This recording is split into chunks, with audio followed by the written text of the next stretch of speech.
Welcome to the Great Detectives of Old Time Radio from Boise, Idaho. This is your host, Adam Graham. If you have a comment, email it to me, box13@greatdetectives.net. Give us a call, 208-991-4783, and become one of our friends on Facebook, facebook.com/Radio Detectives. Well, today's episode is brought to you by the financial support of our listeners. And I want to especially thank Kelly, Brian, and Sean. Thank you so much for all your support, and all donations of $7 or more do receive access to our premium site. All right. Well, now it is time to get into today's episode of Let George Do It. I should mention, we're into the 1952 episodes as of last week. This week's is from January 14th, 1952. And the title is The Bad Little God. Personal notice. Danger's my stock and trade. If the job's too tough for you to handle, you've got a job for me, George Valentine. Write full details.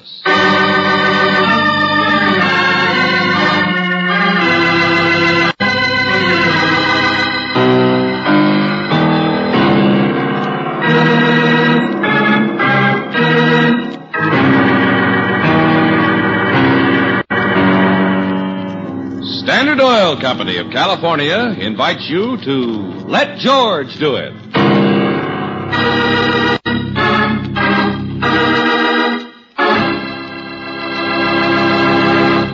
In just a moment, we'll begin tonight's adventure of George Valentine.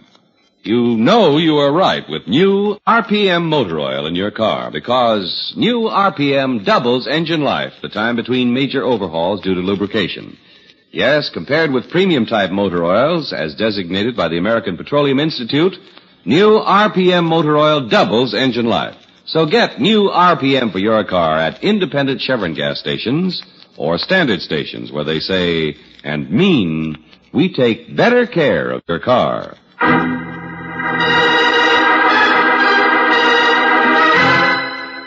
The Bad Little God, another adventure of George Valentine.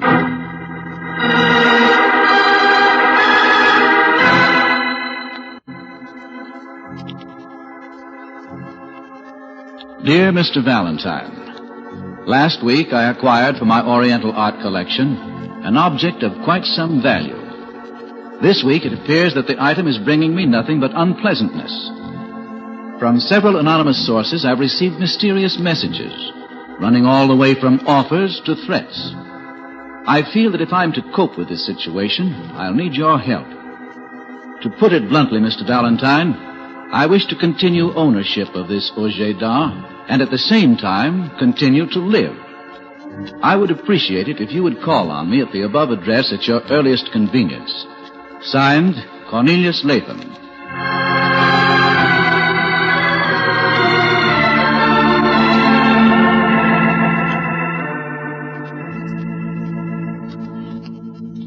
Sorry we couldn't get here until evening, Mr. Latham. Hope we're not too late. Not at all. I never retire early. Drink, either of you? No, thanks. I'd rather hear more about this art object that seems to be causing the trouble. What sort of thing is it, Mr. Latham? I'll get to that in a minute, Miss Brooks. To start at the beginning, last week, a young ex-GI came to me, lad who spent a good many months in Korea. Brought the item along. Wanted to sell it to me. Oh, it's something from Korea, then. From North Korea, or North China. It's hard to say until I give it more study. One thing I do know, it's a valuable piece. And the price the young man asked was extremely low. Naturally, I bought it. And that's when your bad luck began, huh? Well, not at once. Not until I made the mistake of announcing to the world that I had it. Announcing to the world? Well, practically that. I have a good friend who is art editor of one of the newspapers. Whenever I get an interesting new item, I send for him, and he runs a story and pictures on it in his column. And that's what happened with this, whatever it is. Exactly. You may have seen it in last Sunday's editions. Well, no, I'm afraid I don't follow the art department. Mm-hmm. Well, in that case, I'd better show you the object in question. I've been keeping it in this strong teakwood box. Not that that would prevent anyone from stealing it. There we are. This is it. Oh, what a hideous thing. What is it? It, Miss Brooks, is an Oriental idol. One of the minor deities. In this form, it's usually called the god of evil, or some such name. It certainly looks evil enough. That's for a purpose. You see, it's not supposed to attract evil, but to drive it away. Which it doesn't seem to have done in your case, Mr. Latham. What about these offers and threats you wrote about? Know who they were from? Only one. The other's a woman who demanded that I give it to her. A man who sounded like a thug said if I didn't give it to him, he'd stop at nothing short of murder. And the one you can identify? A man who gave his name as Radnick.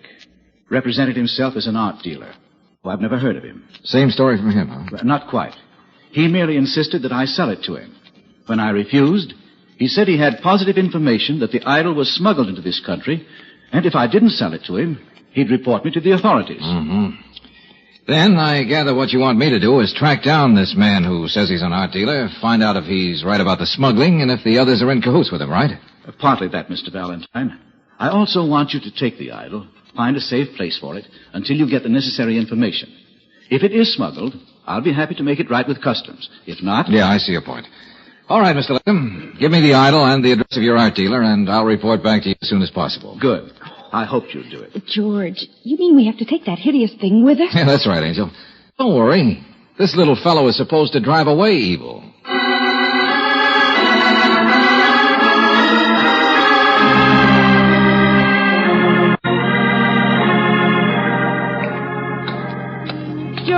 Yeah, Angel. This whole thing absolutely gives me the creeps. It does, why? Well, carrying that ghastly thing around with us, and it's so dark out here on the street. If anybody wanted to do anything to us... Car's right here. Nothing's going to happen. Say, you're not superstitious, are you, Brooksy? I'm beginning to think I am. Well, don't let it get you, Angel. I'll just put his nibs in the back seat. There we are. Climb in and we'll get going. Yes, all right. Phew. He's a heavy little guy. Must be made of solid lead. I'll come around... Just a minute there, Valentine. What's that? George, what's the matter? It's all right, Brooksy. Okay, what do you want? That box you just brought out of the house. Pass it over. Oh, no, Buster. Afraid I can't accommodate you. Now, just clear out, because that's what I'm going to do. Not yet.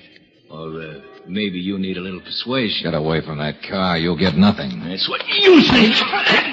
You dirty... George, be careful! Shut up, you. Get away from that door. You big enough to make me get away? Why, you're playing with dynamite. Yeah? Yeah, like this. You had enough? No, I haven't. Oh, you gotta be convinced, huh? That's right. Okay. We'll kill you, George! You... Hey, wait a minute. What happened? The attack on you is over, Mr. Valentine. You may easily get away now. Well, now look. Who are you? Where did you come from? Name is Ling, manservant to Mr. Latham. Oh. But how did you manage to knock out that big oaf? Oh, simple matter of judo, Mr. Valentine. Followed by a small blow on head. Are you all right, darling? Yeah, sure, Angel, sure. Ling had thought you might meet with trouble when trying to carry away the box. Oh, yeah, I met with trouble, all right. If it hadn't been for you, I'd have lost that round. Yes. Now, suggest you drive away on mission before large men on sidewalk wake up and start more trouble. Yeah, Ling, that's a good idea. And, thanks. We'll advise employer you are quite safe now, Mr. Valentine. Good night. Yeah, good night.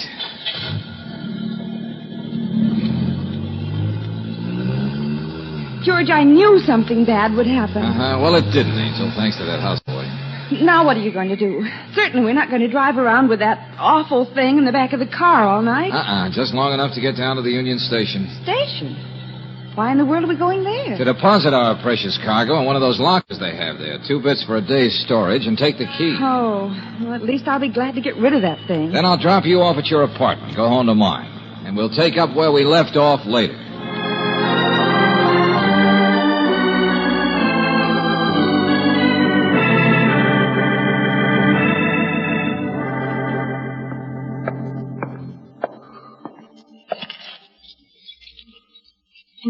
I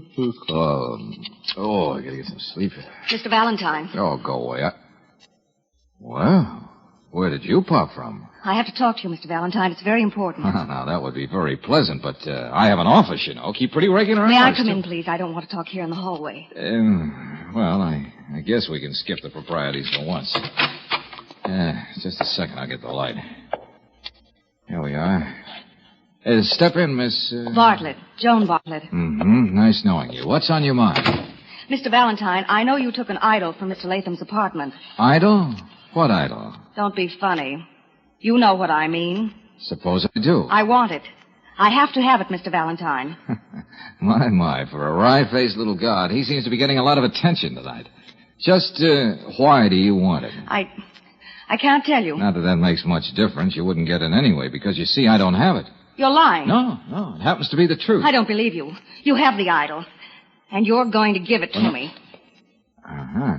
The lady even has a gun, huh? Very interesting. I wouldn't be afraid to use it either, Mr. Valentine. Oh, yes, you would, Miss Bartlett. Except I don't like that nervous trigger finger. Tell me, do you happen to know an art dealer by the name of Radnick? A what? You heard me. Radnick, a friend of yours? I never heard of him. Why? Oh, he seems very interested in a certain Oriental idol, too. And then there's a big fellow who shall be nameless. He'd also like to have You're it. trying to waste time, Mr. Valentine. I'll give you just 10 seconds. Saved by the bell. What's that? Just somebody at the door. Who is it? Your guess is as good as mine. Hello, who is it? Open up, Valentine. It's Johnson. A midnight visit from the police. Police? Yeah, a friend of mine, Lieutenant Johnson of Homicide. Better see what he wants. Huh? Wait a minute. Don't get excited. He probably just wants a little advice on one of his cases. Come on in, Johnson. You're just in time to join the party. I'll come in all right, Valentine, but... Party? What party? Well, a little rude of you to bust right in when I'm entertaining this young lady. She was just saying that... Huh? Yeah. What young lady? Listen, are you nuts? But she was right here a minute ago. Wait a minute. Hey, that window to the fire escape, it's open. She must have gone out that way. Yeah, come on. Oh, you'll come on, Valentine, but not after some young lady you dreamed up. You're going down to headquarters with me. I am. Why? Because a rich guy by the name of Latham's been murdered. Stabbed to death with an oriental dagger from his own collection, that's why. You happen to be the last person who paid him a visit.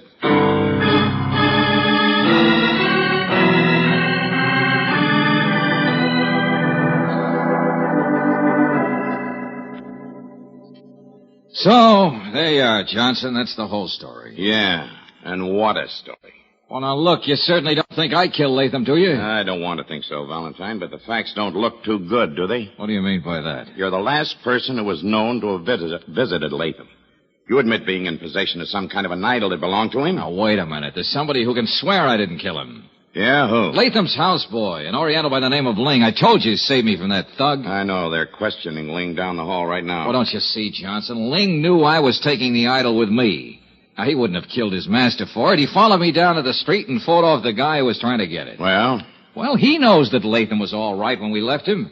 He came outside to protect his master's property and when... Wait a minute. Hello, Johnson. Oh, yes, Sergeant. Anything up? Oh, he does, huh? Yeah, okay, thanks. Let him go and come on in here. Well, Valentine, that takes care of you, all right. Takes care of me? What do you mean? The Oriental Ling checks your story. He's given you an alibi. Oh, yeah, that's good. Hey, Johnson, you didn't really think I had anything to do with it, did you? Of course not. Go on home and get some sleep while I spend the rest of the night trying to start on a new tack.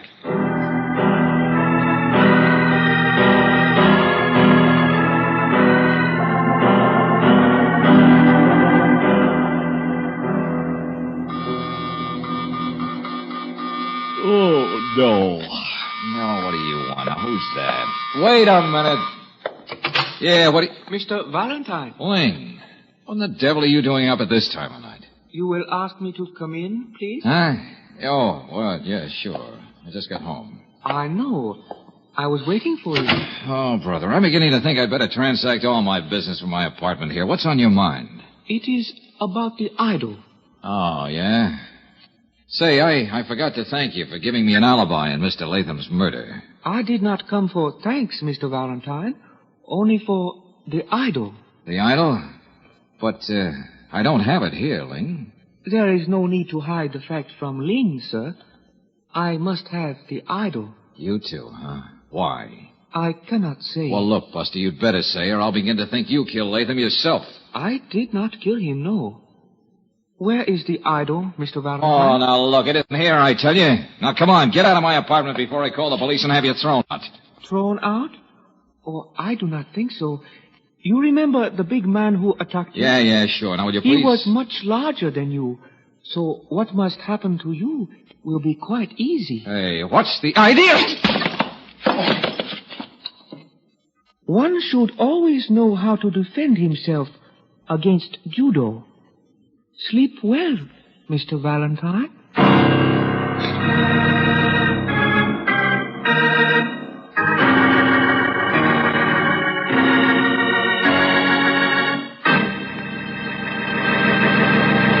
In just a moment, we'll return to tonight's adventure of George Valentine.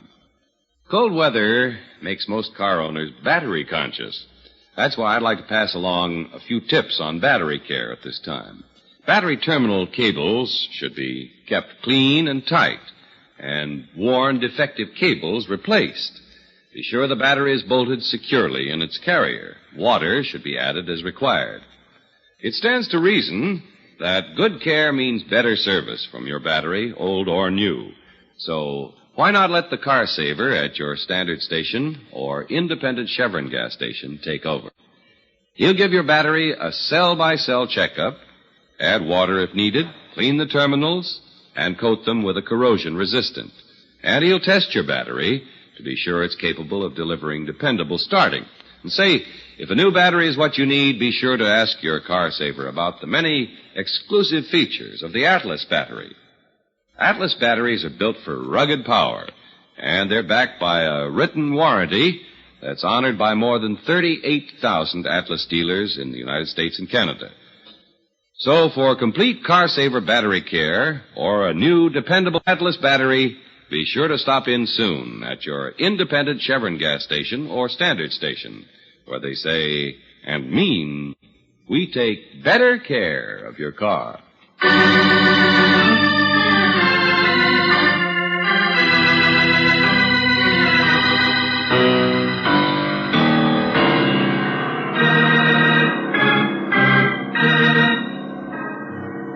And now, back to tonight's adventure of George Valentine.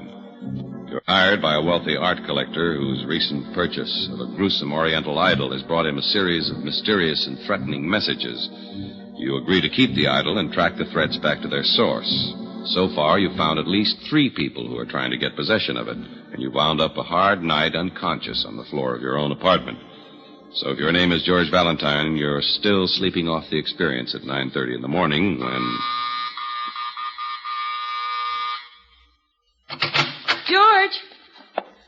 George! George! George! That's me. George Valentine, why are you sleeping on the floor with all your clothes on? I guess I like it that way. Easier to get to the office in the morning. George, something's happened. You were going right home after you left me last night, but you didn't do it, did you? Oh, yeah, sure I did. But you see, after that, I met a lady with a gun and Lieutenant Johnson with a suspicion and a little Oriental judo. Hey, that's why I'm sleeping on the floor with my clothes on. Oh, darling, you've been dreaming. Yeah, but it all happened, Roxy. No, I'm not kidding. Well, something happened to me this morning, too. Yeah, what? Get up, darling. Come on over here to the window. Yeah, okay. What do you got? Beautiful sunrise or something? Look down there. See him? Well, that guy standing across the street? Sure. He followed me all the way here from the office. Well, can't say I blame him. You're pretty cute. And Sometime you'll say that when you've finished the case, darling. Now, look at him. I am. Well, don't you recognize him, or can't you focus properly? Well, sure, I can... Hey, yeah, that's the big lug that tried to get the idol away from us last night. Certainly. And apparently he's still trying. Yeah, but he only started things. 2 other people have used pretty strong methods to try and get something from me. 2 other people? Yeah, sure. Well, you wouldn't understand. You weren't around last night. But they were working for themselves. The person who hired this guy is willing to pay plenty. It's all very clear now, George. Hey, look. There's something about that idol that makes several people want it, and I don't think it's just the value of the thing. So? So here's what we're going to do. You sneak down that back fire escape the same way Joan went out last night. Joan! George, what do you I'll mean? tell you about that later, Angel. Now, you go on the back alley, get a taxi, and go on to the Union Station. And get the idol, I suppose. Sure, only don't bring it here. Take it to the office. Here. There you are. Here's the key to the locker. Well, thanks for the assignment, Chief.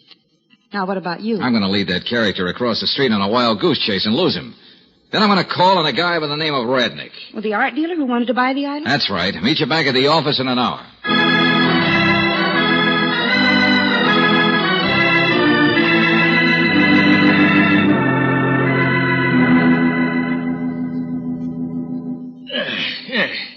Now, Mr. Valentine, that is your name? Valentine, that's right. So, sit down, sir. What can I do for you? Well, you understand Oriental art, I suppose. Yes. Very well. Very well. Well, I have something I'd like to sell. It's a sort of an idol. North Korean, Mongolian, I don't quite know. Yes. I am interested in that type of thing. Please, may I see it? Well, I don't have it with me, naturally. It's pretty heavy to carry around, you see. Yes. And where is it? Well, Mr. Radnick, I'd better tell you the truth. You see, I don't really own this piece. I'm the middleman, shall we say. Yeah, I'm representing a Mr. Cornelius Latham. Cornelius Latham? That's right. Mr. Valentine, you are an imposter. I am? Certainly. You read the papers, I hope. Oh, occasionally. Then you must know that Mr. Cornelius Latham was killed, murdered in his own home last night. Oh, really? Then I guess I don't have any client. Mr. Valentine, let us leave out the pretense. I know who you are. Last night you visited Mr. Latham. You left with the idol. Uh-huh. You learned that after your stooge came out of a long, deep sleep on a sidewalk. I choose to ignore that remark. The fact remains that no matter how you got it, you are now in possession of something that I wish to buy. Well, now that's nice. But you wouldn't want it, old boy. You yourself told Mr. Latham that it was smuggled. You might get in a lot of trouble with customs. Let me be the one to worry about that. Where do you have the idol? Oh, frankly, Radnick, right at this moment, I don't know where it is. All right. Perhaps at this moment you don't, but you can find out. Mr. Valentine, I think you will sell the idol to me. I am prepared to pay you $25,000. Wow, now that's a pretty good offer. But maybe not good enough. Say $50,000. You are a very difficult man to deal with, Mr. Valentine. You flatter me. Very well, $50,000. Well, that sounds more like it. Be at my office in half an hour, we'll make it a deal. Your office? Where is that? Ask your strong boy, he'll tell you. So long, Mr. Radnick.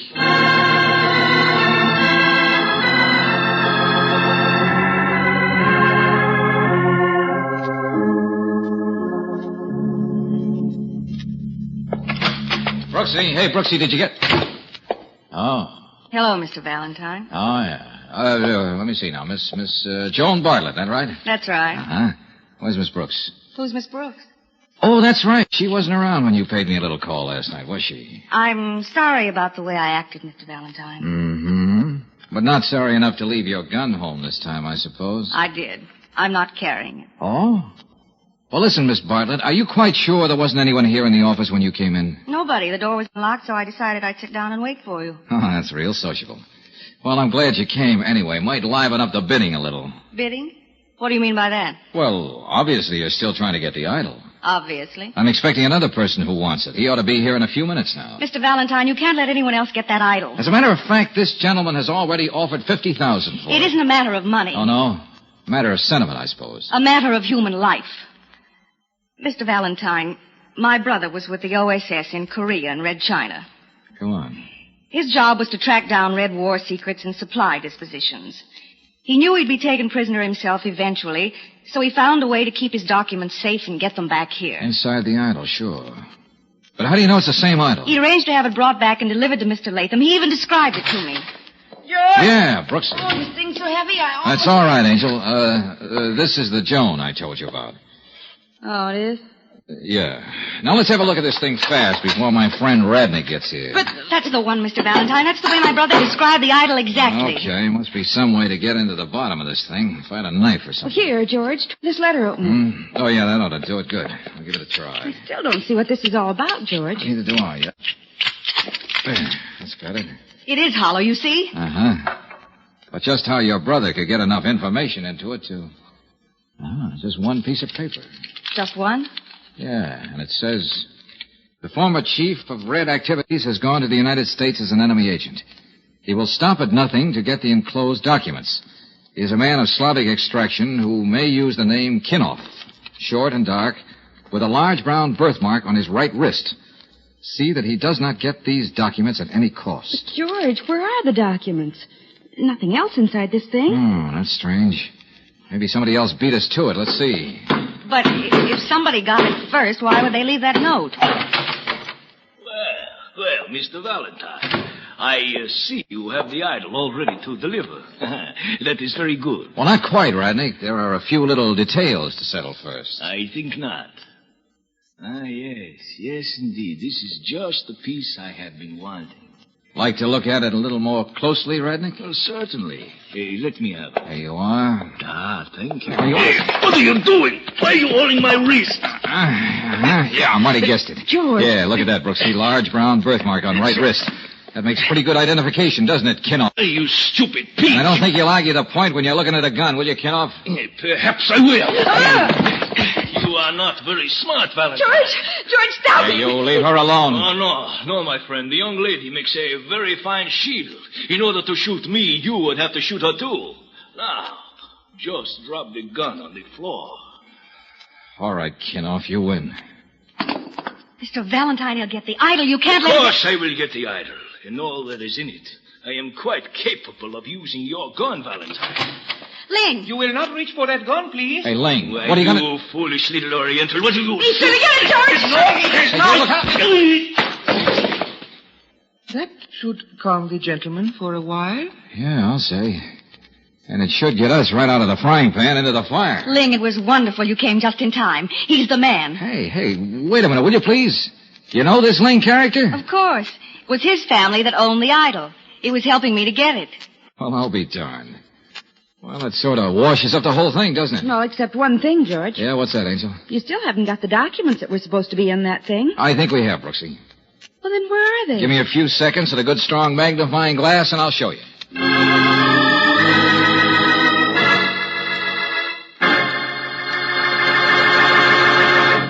Despite the number of cars with automatic transmissions, more and more motorists every day are shifting to the gas with all 8.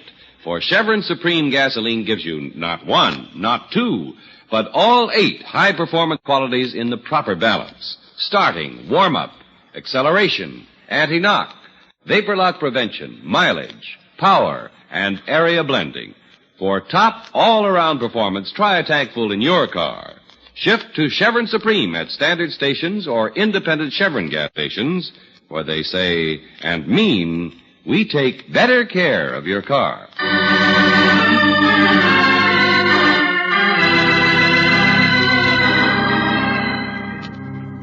George, you mean all the information Jones' brother sent back is on that little roll of film? Yeah, sure, Angel. Microfilm. They'll enlarge the stuff and have the complete story. But how did you ever find it inside the idol? We all saw there was nothing else there, just the note. It was rolled very tightly and stuffed way up at the top.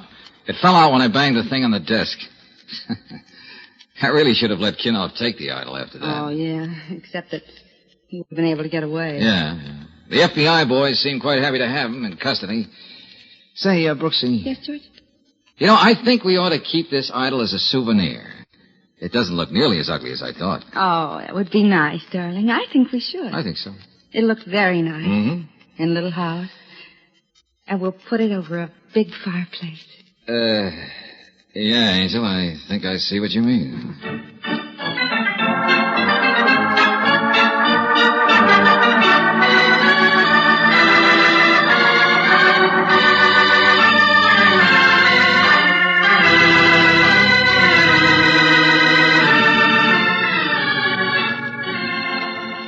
Tonight's adventure of George Valentine has been brought to you by Standard Oil Company of California on behalf of independent Chevron gas stations and Standard stations throughout the West. Robert Bailey is starred as George with Virginia Gregg as Brooksy. Let George Do It was written by Lloyd London and directed by Kenneth Webb. Ken Christie was heard as Lieutenant Johnson, Kane Whitman as Latham, Charlotte Lawrence as Joan, Peter Leeds as Radnick, and Byron Kane as Ling. The music is composed and presented by Eddie Dunstetter. Your announcer, John Heaston. Listen again next week, same time, same station, to Let George Do It. Let George Do It is heard overseas through the worldwide facilities of the Armed Forces Radio Service. This is the Mutual Don Lee Broadcasting System.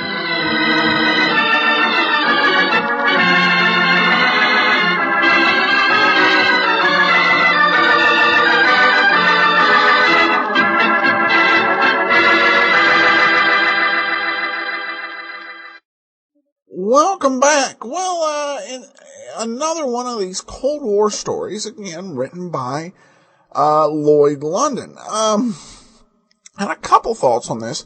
First of all, I thought Byron Kane did a good job on the Asian character voice. It was a much more, I think, serious and intelligent voice than sometimes you'll hear given to the Asian characters. It kind of reminded me a little bit, slightly evocative, of Peter Lorre's Mr. Moto voice from the movies in the 1930s.